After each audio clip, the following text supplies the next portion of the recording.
बिस्मिल्लाहिर्रहमानिर्रहीम। नाज़रीन, मैं हूँ आतिफ हवान और आप देख रहे हैं हमरा न्यूज़। आज हम 2-3 अहम इशूज़ पर गुफ्तगू करेंगे। सबसे पहले तो मिफ्ता इस्माइल और ख्वाजा साद रफ़ीक ने वफाकी काबीना में ब्रीफिंग दी और उसमें क्या सच बोला है वो बताएंगे आपको।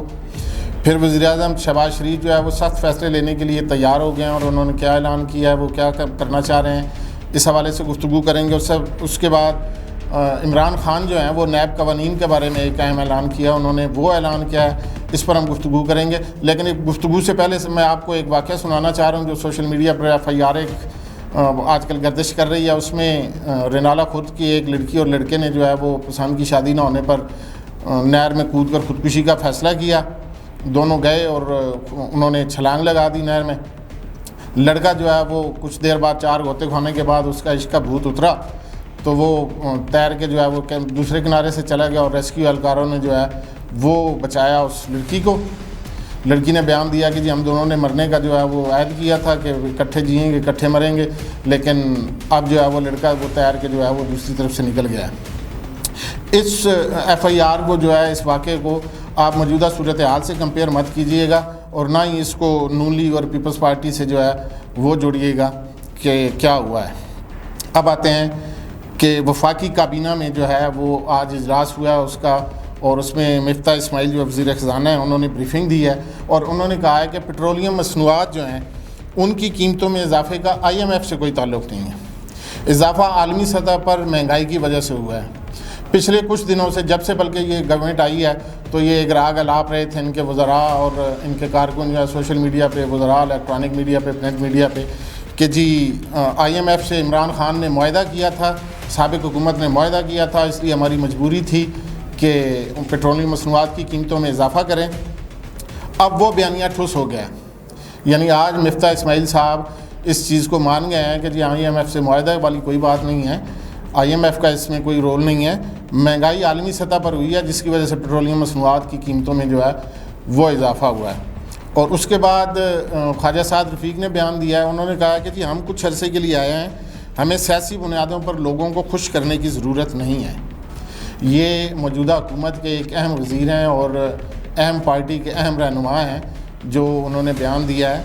ये इसको समझिए और सोचिए कि ये क्या कह रहे हैं कि हम कुछ अरसे के लिए आए हैं और हमें सियासी बुनियादों पर लोगों को खुश करने की ज़रूरत नहीं है।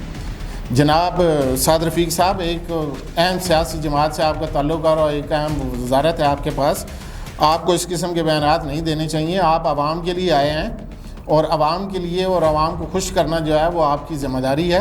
आपको चाहिए कि आप ऐसे इक़दामात करें कि जिससे आवाम को रिलीफ़ मिले।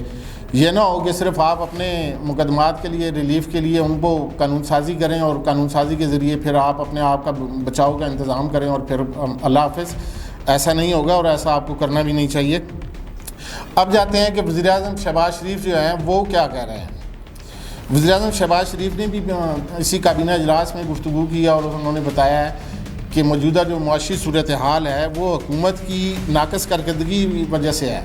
हमें जो है वो बड़ा मुआशी चैलेंज मिला है, जो साबिक़ हुकूमत थी उनकी जो पॉलिसियाँ थीं उसकी वजह से हमें जो है वो बड़ा मुआशी चैलेंज मिला और दुनिया में मुआशी सूरत हाल जो है वो बड़ी गंभीर हो गई है, कीमतें तेज़ी से बढ़ रही हैं और मज़ीद सख्त फ़ैसले लेने पड़े तो लेंगे।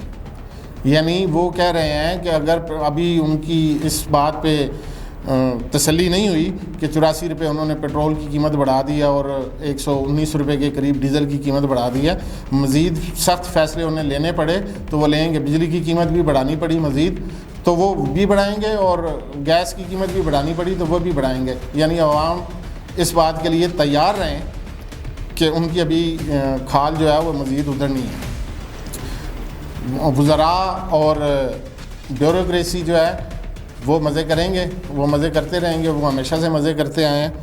आवाम ने कुर्बानी देनी है और आवामी जो है वो कुर्बानी देते रहेंगे। उसके बाद तीसरी जो ख़बर है वो है कि आज इमरान खान ने पार्टी इजलास था उसमें गुफ्तगू की है और नैब कवानीन पर वहाँ पर डिस्कशन हुई है जिस पर काफ़ी बरहमी का इज़हार किया उन्होंने साबिक़ वज़ीर-ए-आज़म इमरान खान ने, और उन्होंने कहा है कि जी नैब कवानीन के ख़िलाफ़ जो है वो हम खामोश नहीं रहेंगे और आइनी और कानूनी फोरम से जो है वो रजू किया जाएगा। आपको ये बताता चलूँ कि सदर पाकिस्तान ने जो है वो इस बिल पर दस्तखत करने से इनकार कर दिया था और वापस भेज दिया है। اس کے ساتھ دوسرا جو بل تھا وہ الیکشن کا ترمیم کا، اس کو بھی واپس بھیج دیا۔ اب پی ٹی آئی کیا کرنے جا رہی ہے یہ تو آنے والے دنوں میں پتہ چلے گا۔ آپ کو یہ بتاتا چلوں کہ یہ جو نیب قوانین میں ترامیم ہوئی ہیں اس کا فائدہ کس کو ہوا؟ 1200 ارب روپے جو تھے وہ ان کے کیسز چل رہے تھے۔ اب جو ترامیم ہوئی ہیں ان کی وجہ سے جو کیسز ختم ہوں گے وہ 1100 ارب روپیہ جو ہے وہ اس کے کیسز ختم ہو جائیں گے، یعنی پیچھے صرف 100 ارب روپیہ رہ جائے گا۔ جو نیب نے 1200 ارب روپیہ ریکور کرنا تھا اس میں سے اب 1100 ارب روپیہ مائنس ہو گئے ہیں اور 100 ارب روپے کے کیسز ہو جائیں گے، وہ باقی بچیں گے، اور یہ بھی لگتا ہے کہ آہستہ آہستہ یہ بھی ختم ہو جائیں گے۔ اس لیے قوم جو ہے وہ آرام سے ستو پی کر سو جائے، مہنگائی کے خلاف بھی نہ اٹھے، کوئی احتجاج بھی نہ کرے، اور ان کے جو ٹیکسوں کا پیسہ ہے یہ ان کے ٹیکسوں کے پیسے ہیں جو 1200 ارب روپے کے کیسز بنے ہیں، جو فارن فنڈنگ میں یا کہیں بھی استعمال ہوئے ہیں، جو ان سیاستدانوں نے اور مافیاز نے جو ہے وہ یہ غبن کیا ہے، وہ 1100 ارب روپیہ تو اب گیا۔ ان ترامیم کے نتیجے میں فائدہ کس کو ہوا؟ اب یہ دیکھیں کہ فائدے میں رہ گئے سابق وزیر اعظم میاں نواز شریف، ان کی صاحبزادی مریم نواز، موجودہ وزیر اعظم شہباز شریف، ان کے صاحبزادے حمزہ شہباز، اسپیکر موجودہ جو ہیں قومی اسمبلی کے راجہ پرویز اشرف صاحب، سابق وزیر اعظم شاہد خاقان عباسی اور سعد رفیق، اس طرح اور بھی کچھ شخصیات ہیں جن کو اس سے فائدہ ملے گا، کیسز ختم ہوں گے اور ٹائم پھر سارے معاملات جو ہے وہ اپنی جگہ پر واپس اسی طرح آ جائیں گے۔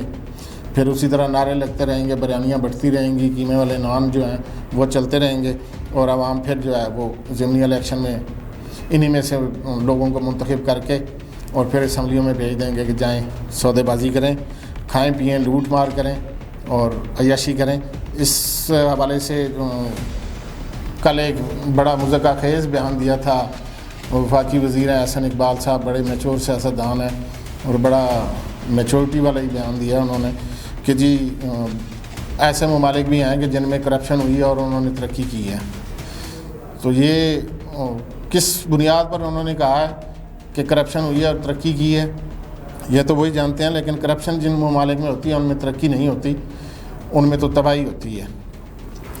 خرم دستگیر صاحب جو ہیں اور رانا ثناء اللہ صاحب، ان کے بھی بیانات جو ہیں ان دنوں سوشل میڈیا پہ چل رہے ہیں اور بڑے دھڑلے سے چل رہے ہیں، اور اس پر کافی بحث بھی ہو رہی ہے کہ خرم دستگیر صاحب نے بتا دیا تھا کہ جی ہم لوگ اقتدار میں آئے کیوں، کیونکہ ہماری تو گرفتاریاں ہونے والی تھیں، ہمارے تو کرپشن کے کیسز جو ہیں وہ مزید کھلنے والے تھے، عمران خان جو ہے وہ مزید جج بھرتی کر رہے تھے اور کیسز جو ہیں وہ فاسٹ ٹریک پہ چلنے تھے، اس لیے ہمیں جو ہے وہ حکومت میں آنا پڑا۔ اور درد عوام کا کوئی نہیں تھا، وہ جو مہنگائی مارچ تھا، جو مہنگائی مارچ کیا گیا تھا وہ بھی بیانیہ ٹھوس ہو گیا اب کہ وہ مہنگائی مارچ عوام کے لیے نہیں تھا، وہ مہنگائی مارچ خود انہیں سیاستدانوں کے لیے تھا۔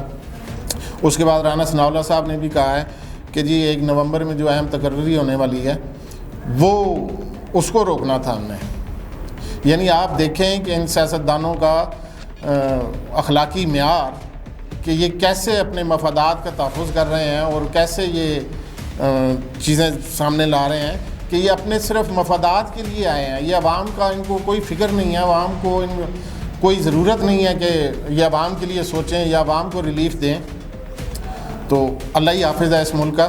اس کے بعد ایک اہم جو ڈیولپمنٹ ہوئی ہے جی وہ ہے فارن فنڈنگ کیس کے حوالے سے، جو پی ٹی آئی کے خلاف فارن فنڈنگ کیس چل رہا تھا، آج اس پر بھی فیصلہ محفوظ ہو گیا ہے۔ اب یہ فیصلہ آئے گا تو یہ میرا خیال ہے کہ نئی سیاسی جو ہے جدوجہد یا سیاسی تحریک جو ہے وہ اس کے لیے کوئی لایا عمل اس سے مرتب ہوگا، اور سیاسی سینیریو کیا ہوگا آنے والے دنوں میں یہ اس کا پتہ چلے گا اس فارن فنڈنگ سے۔